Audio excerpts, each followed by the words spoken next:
नमस्कार दर्शक बंधु, स्वागत करुछि आपनको पुणी थरे। समस्त देवी देवता भारत भली देश में विभिन्न प्रकार मंदिर आपण को देखा मिल जो देवी देवता मानक भगवान आराध्य हिसाब से पूजा करा जायଥାଏ।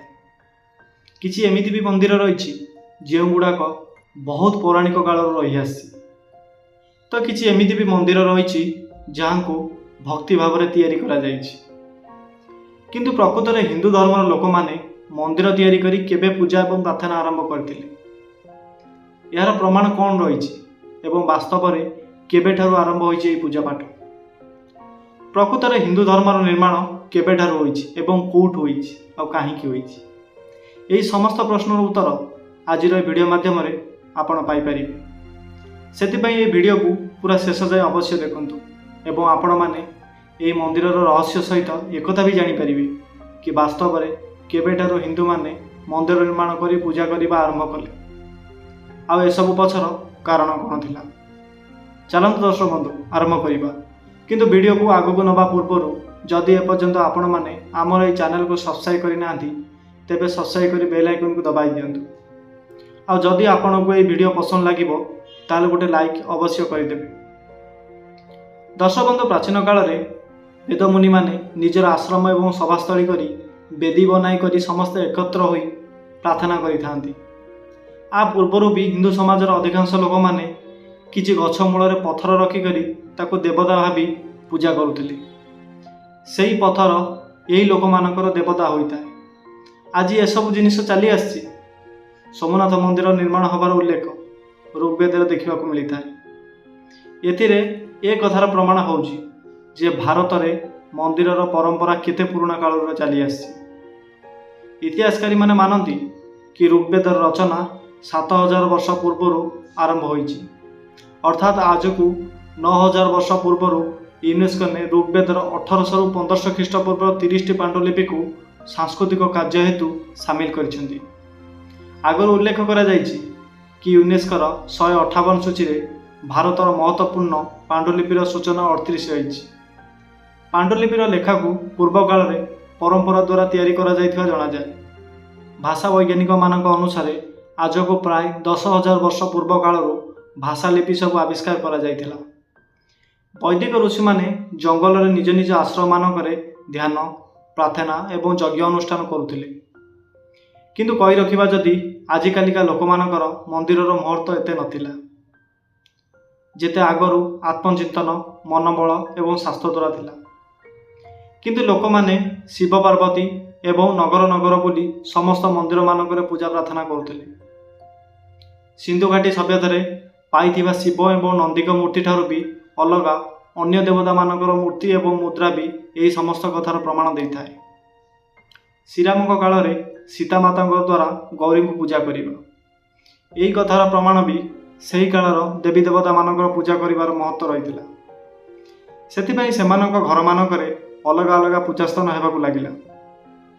महाभारत रे दुईटी घटना रे भगवान श्रीकृष्ण सहित रुक्मणी एवं अर्जुन को सहित सुभद्रा पळाइबा समय रे दुई जण ही पूजारी मानक द्वारा देवी पूजा पाई वन रे थिबा गौरी माता यानी कि पार्वती माता मंदिर चर्चा रही।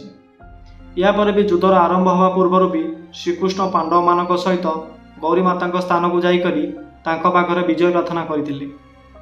सेही गौरी माता मंदिर देशर सबुठु बड़ प्राचीन स्थली शक्तिपीठ आउ ज्योतिर्लिंग भी जना जाइଥାଏ। प्राचीन काल में यक्ष नाग कश्यप दुर्गा भैरव इंद्र विष्णु को पूजा एवं प्रार्थना प्रचल थिला। रामायण काल में मंदिर भी थिला, यार प्रमाण अछि एवं राम काल में 7135 वर्ष पूर्व थिला, अर्थात 5114 वर्ष पूर्वे शिवलिंग पूजार प्रचलन सबुठु प्राचीन। रामायण काल में भगवान राम रामेश्वर रे शिवलिंगर स्थापना करथिले। शिवलिंग को सेवेका काल में आदिवासी एवं वनवासी लोक माने पूजा करुथिले। आउ शिवलिंग पूजा पर भी नाग एवं यक्ष पूजार प्रचलन भी होबाकु लागिला। सेमिति तिरुपति सहर में तैयारी होइतिबा विष्णु मंदिर 10वीं शताब्दी निर्माण करा जायतिला। ये मंदिर विश्वर सबुठारु धार्मिक स्थल भाव में विवेचना करा जायଥାଏ एवं विश्वर सबुठु बड़ धार्मिक गंतव्य बोली जना जायଥାଏ। रोम एवं मक्का परी सबुठु बड़ बड़ धर्मस्थल ठारू भी बड़ ଏହି ସ୍ଥାନକୁ ପ୍ରତିଦିନ ଲଗଭଗ 30,000ରୁ ବି ଅଧିକ ଶ୍ରଦ୍ଧାଳୁ ଆସିଥାନ୍ତି।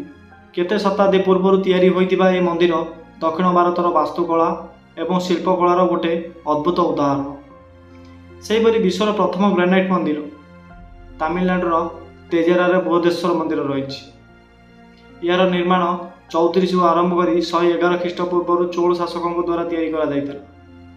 ଇଏ ତ ଛାଡ଼ ଆମ ଦେଶର କଥା, ଏବେ କଥା ହେବା ବାହାର ଦେଶରେ କ'ଣ ରହିଛି। ସବୁଠୁ ବଡ଼ ମନ୍ଦିର ଅଙ୍କରବାଟ ମନ୍ଦିର। ଦର୍ଶକବନ୍ଧୁ, ଅଙ୍କରବାଟ ମନ୍ଦିର ପୂର୍ବରୁ ଅଯୋଧ୍ୟା ଏବଂ ମଥୁରା ଏବଂ କାଶୀରେ ବି ଆଠାରୁ ବଡ଼ ବଡ଼ ମନ୍ଦିର ତିଆରି ହୋଇଥିଲା, ଯାହାକୁ ମୁସଲିମ ଲୋକମାନଙ୍କ ଦ୍ୱାରା ଭାଙ୍ଗିବା ପାଇଁ କେତେ କେତେ ମାସ ଲାଗିଯାଇଥିଲା। ମଥୁରାରେ ଶ୍ରୀକୃଷ୍ଣଙ୍କ ପ୍ରଥମ ମନ୍ଦିର 50 ଶତାବ୍ଦୀରେ ତିଆରି କରାଯାଇଥିଲା। ଏହାର ସମ୍ପର୍କରେ ମହାନ ସୋଫିଆ ଏବଂ ସୌଦାଗର ନିର୍ମାଣ କରିଥିଲେ। କିନ୍ତୁ ଏବେକା ସମୟରେ ବିଶ୍ୱର ସବୁଠାରୁ ବଡ଼ ମନ୍ଦିର ଗୋଟେ ହିଁ ରହିଛି, ସେ ହେଉଛି ଅଙ୍କରବାଟ ମନ୍ଦିର, ଯିଏକି ଏଠାରେ ନାହିଁ ବଲ୍କି ବାହାର ଦେଶରେ ରହିଛି। ହଁ ଦର୍ଶକ ବନ୍ଧୁ, ଇଏ ସମ୍ପୂର୍ଣ୍ଣ ସତ। ଇଏ ମନ୍ଦିର କମ୍ବୋଡ଼ିଆ ଦେଶରେ ରହିଛି, ଆଉ ଏଠାରେ ଆଜି ପର୍ଯ୍ୟନ୍ତ ବି ମନ୍ଦିର ବାହାରେ ରାମାୟଣ ଲେଖାଯାଇଛି। ତ ଇଏ ଏକଥାର ସାକ୍ଷୀ ପ୍ରମାଣ ହୋଇଥାଏ କି ରାମାୟଣ କାଳରେ ପୂର୍ବରୁ ହିଁ ମନ୍ଦିର ପୂଜାର ପରମ୍ପରା ଆରମ୍ଭ ହୋଇସାରିଛି। ଇଏ ତ ଆପଣ ସମସ୍ତେ ଜାଣିଛନ୍ତି କି ଖାଲି ଭାରତ ଦେଶ ନୁହେଁ, ବରଂ Malaysia, Indonesia, Afghanistan, Iran, Tibet, Pakistan, Sri Lanka, Bangladesh, Cambodia, ଯେତେ ବି ଆଖପାଖରେ ମୁସଲିମ ରାଷ୍ଟ୍ର ସବୁ ରହିଛି, ଏମାନେ ସମସ୍ତେ ବୌଦ୍ଧ ରାଷ୍ଟ୍ର ଅଟନ୍ତି। ଏ ଜାଗାମାନଙ୍କରେ ହିନ୍ଦୁ ମନ୍ଦିର ଅବଶ୍ୟ ରହିଛି, କିନ୍ତୁ ଏବେ ମନ୍ଦିରମାନଙ୍କର ସଂଖ୍ୟା ବହୁତ କମ୍ ହୋଇସାରିଲାଣି। କାରଣ ଯେଉଁ ଜାଗାମାନଙ୍କରେ ହିନ୍ଦୁମାନଙ୍କ ମନ୍ଦିର ସବୁ ଥିଲା, ତ ସେହି ଜାଗାକୁ ଭାଙ୍ଗିକରି ମସଜିଦ୍ ସବୁ ତିଆରି ପ୍ରାୟ ହୋଇଗଲାଣି।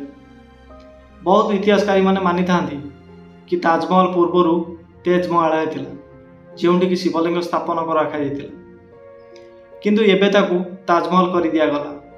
ଦର୍ଶକ ବନ୍ଧୁ, ଏହି କଥାର ପ୍ରମାଣ ବହୁତ ପୂର୍ବ କାଳରୁ ମିଳିଥାଏ କି ସନାତନ ଧର୍ମ ମାନେ ହିନ୍ଦୁ ଧର୍ମରେ ତିଆରି ହୋଇଥିବା ଯେତେ ସବୁ ମନ୍ଦିର ଥିଲା, ଏସବୁର ଆରମ୍ଭ ବହୁତ ପୁରୁଣା କାଳରୁ ହୋଇସାରିଥିଲା। ଯଦି ଆମର ଏହି ଖାସ୍ ସୂଚନା ଦର୍ଶକ ବନ୍ଧୁ ଆପଣଙ୍କୁ ପସନ୍ଦ ଲାଗିଛି, ତ ଭିଡ଼ିଓକୁ ଗୋଟେ ଲାଇକ୍ କରିଦେବେ। ଆମର ଏହି ଚ୍ୟାନେଲକୁ ସବସ୍କ୍ରାଇବ୍ କରିଦିଅନ୍ତୁ, ଆଉ ଅଧିକରୁ ଅଧିକ ସେୟାର ଅବଶ୍ୟ କରନ୍ତୁ। ଧନ୍ୟବାଦ।